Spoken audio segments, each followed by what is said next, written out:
everyone, and welcome to my 3-week postpartum update.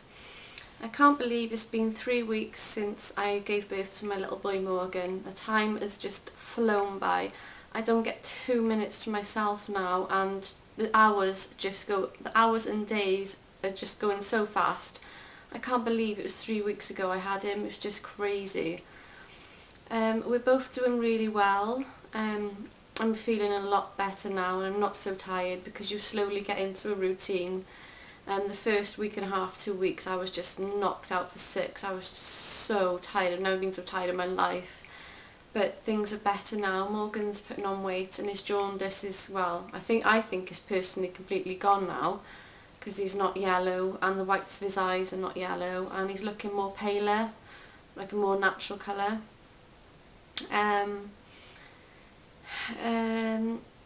Everything's good really. The only thing is, a bit of a problem is I was breastfeeding from day one, and in the nights I was finding that he was on my breast every hour and a half, but as soon as he goes on, he's drifting off to sleep, and then you put him down in his crib and then he cries because he's still hungry, so he goes back on the breast, falls asleep, put him down, cries, and it's like that. It continuously is like that for like 2 hours before he's really full up and he can sleep properly for 3 hours.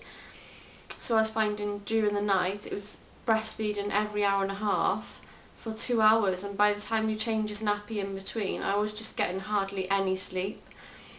And I was really passionate about breastfeeding. All I wanted to do was breastfeed 100%, so I couldn't have any help off anyone really. So that was getting to the point where it was getting too much for me really. In the beginning, the first week and a half, Morgan was really sleepy all day and all night. He could have slept, if we didn't wake him up he would have slept through his feed, but we had to wake him up after every 3 hours. We had to take all his clothes off, put him on a cold mat and leave his nappy on and try and wake him up for a feed, because of his jaundice he was like extra sleepy. But he's not like that now. During the day he does wake up by himself, and the night he wakes up by himself, so we don't have to actually try and give him a feed and wake him up. The only problem is he falls asleep on my nipple when he's breastfeeding, so it got really too much for me. I was just so tired. So what we've done is we've introduced a bottle, the Tommy Tippy bottles, the teat size one, the slow flow ones. So what I do is I express, and I'll breastfeed, and then if he's fallen asleep too much I'll give him the expressed breast milk in a bottle, and we find that he doesn't fall asleep. He does fall asleep but he still drinks it. I think maybe with the nipple he has to work harder, because when he's sucking on the nipple it's harder for him to get the milk out rather than the bottle, I think, and it's obviously more comforting as well. It's like the body heat when I'm holding him like this, I think he falls asleep because of the body heat as well. So we've introduced a bottle and I express maybe 2 to 3 times a day. And sometimes he's still hungry after 90 ml of my breast milk. So we've also introduced SMA Gold for newborns, the formula. So we'll just give him maybe half a bottle of that as well. And then he will sleep for a good 3.5 hours, which is good because we wasn't getting any rest. We were getting maybe an hour here and there if we were lucky.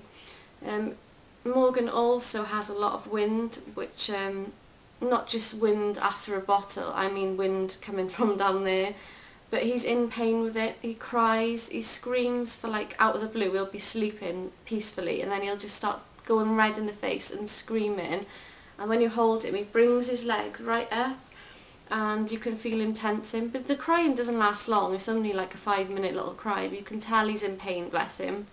So I hope that the wind doesn't last too long, 6 months or something, because I know at the moment I can't give him anything for it because he's not even a month old.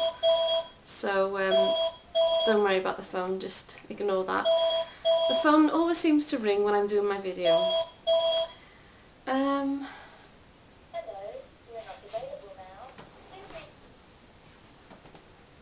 There's no one leaving a message, thank God. I thought someone was going to leave a message then and it'd be spread all over YouTube. Okay, I'll do a part 2 maybe in a minute because the phone's ringing. Bye!